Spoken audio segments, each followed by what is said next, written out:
저는 곰들이복지재단 용인시 지회 대표로 맡고 있는 김종숙입니다.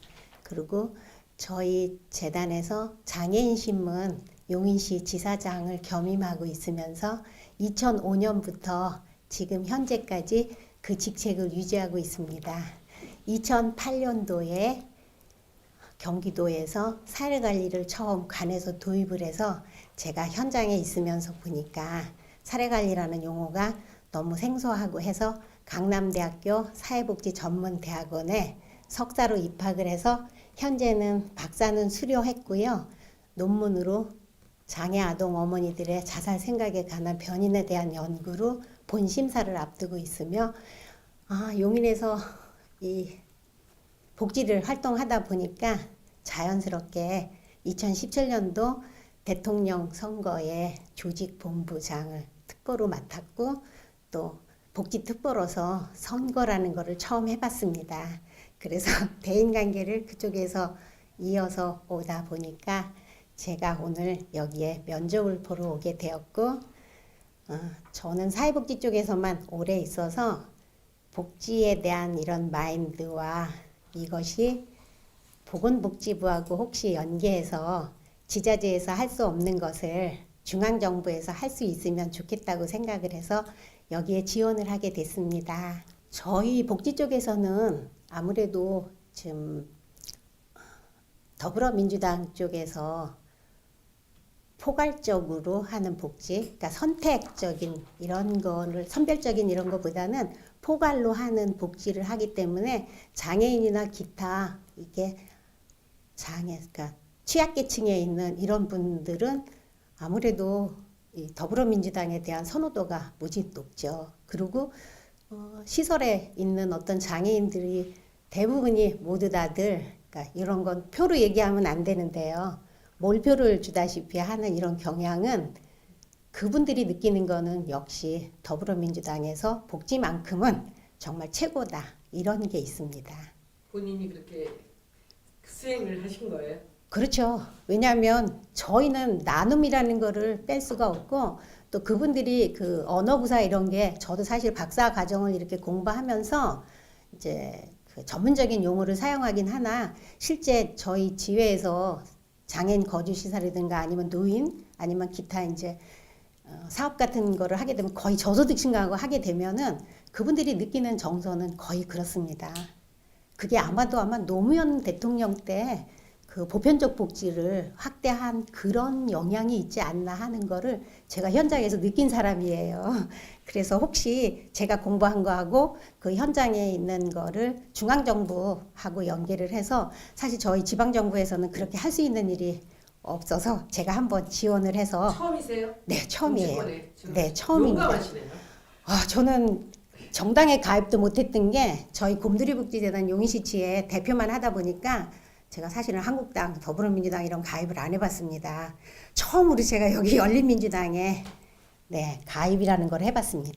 실제 제가 조금 아까 얘기하는 이제 이 대통령 선거에 개입을 해서 그걸 하신 걸 보고 지금 백군기 시장님이 저한테 용인시 여성 복지 특별 보좌관을 주셨어요. 그래서 제가 지금 2년 동안 거기 용인시에서 보편 지금 저희 왜 커뮤니티 케어라고 그 중앙정부에서 하는 내려오는 게 2022년까지 시범 지역으로 이렇게 찍어서 하는 거거든요.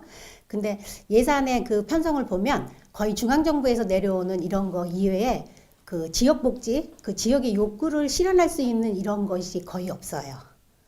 그래서 제가 하고 싶었던 일은 뭐냐 하면 조금 아까 얘기하는 커뮤니티 케어가 결국은 노인 복지고 또 지역에 사시는 분들을 그쪽에서 안주하면서 하는 이런 건데 그 예산 배정이나 실제 지금 하시는 시범에서는 저희 지역복지에 오는 혜택이 없어요. 그래서 보건복지부에서 할 수 있는 예를 들어서 뭐 지역아동센터라든가 아니면 지금 다함께 돌봄센터 때문에 1,800개 그것을 지금 현장에 이렇게 하시는데 거기에서 내려오는 예산이랑 저희가 지역 안에서 용인시에서 느끼는 그런 거하고는 정말 저희가 할 수 있는 게 없어요. 그래서 제가 너무 작은 판에서 놀다가 갑자기 여기 지어놔서 이렇게 큰 그러니까 예산을 봐도 그렇잖아요. 저희는 2조 1천억에 대한 예산만 제가 지금 구경을 했는데 중앙정부에서는 정말 52조라는 거대한 것을 하는데 보건복지부 것만 봤습니다. 보건복지부 것만 봤는데 대부분의 이제 저희 뭐 이렇게 그러니까 저희도 왜 기획할 때 예결위에 올릴 때 보면 미리 왜 재정 그 계획이라는 걸 하거든요. 그러면 이제 조정을 기획재정부에서 해서 하는 거잖아요. 근데 제가 이렇게 좀 살펴본 바에 의하면 보건복지부는 거의 많이 삭감을 많이 당하시더라고요. 그래서 이왕이면 정말 비례가 주어진다 하면 보건복지부에서 그런 큰 예산도 한번 백군기 시장님이 도의원 나가보라고 많이 권했는데 사실은 제가 그때는 정치라는 거를 하겠다 이런 생각도 없었고요. 이번에 여기 지원하게 된 거는 저희 제가 이사로 있는 학회가 있어요. 근데 40대 초반 교수님들이랑 같이 하는데 그분 중에 하나 고대 사회학과 나오신 교수님이 박보영 교수님이 문재인 대통령 때 특보를 하셨어요. 복지 특보를 하고 또 저희 또 교수님 김근홍 교수님이 지금 얘기하는 그 노인 쪽에서 좀 하신 것도 있고 이래서 제가 좀 관심을 갖다가 우리 박보영 교수님이 여기 열린민주당에 열렬한 팬이시더라고요. 엊그저께 인사위원회가 있는데 거기 오셔갖고 자기 여기 가입했는데 저한테 권했어요. 한번 거기에서 한 이런 거를 좀 보건복지부 쪽에 비례로 한번 가서 해보면 어떻겠냐 그래서 제가 지원을 했는데 사실은 큰 기대 이런 거는 안 하고 제가 용인에서만 있다가 서울에 이렇게 면접 보러 오는 것도 이게 굉장히 번거롭더라고요. 저는 정말 비례 국회의원이 된다 하면 그동안 제가 저소득층 사람들하고만 17년 동안 곰돌이복지재단 일을 했고 그다음에 그거로 인해서 용인시 행정이랑 제도적인 이런 거랑 또 학교에서 배운 박사과정에서 사회복지에 대한 어떤 그런 거를 보건복지부에서 정말 한번 불살라보고 싶다는 그런 의지를 갖고 왔는데 정치라는 거하고 그렇게 말씀을 하시면 정치를 잘 몰라서 그거는 어떻게 말씀드릴 수 없는데 만약에 보건복지부에 대한 일을 하게 된다 하면 저희 선배들이 보건복지부에 국장으로 퇴직하신 분들이랑 동기들이 국장으로 퇴직한 사람이 많거든요. 그래서 그 행정에 대한 어떤 이런 거랑 국회 예산이랑 접목을 해서 정말 한번 열심히 해보고 싶다는 그런 생각을 갖고 이 자리에 왔습니다. 딱 하나만 부탁드리고 가는 거 얘기해도 되나요, 의원님? 저는 제가 이거 의정계획서를 쓰면서 거기 24시간 보유 그거에 대한 시설을 확대해달라 그런 건 있는데요. 제가 만약에 비례가 안 돼도 의원님께서 단기 시설이라 그래서 어머니들이나 아니면 장애인들 단기 시설이 정말 필요하거든요. 근데 예산이 없어서 안 주는 경우가 있어요. 그리고 치매 이제 아무래도 이게 되면서 저도 지금 용인시에서 시립으로 치매 요양원을 하려고 예산을 확보해 놓은 게 있거든요.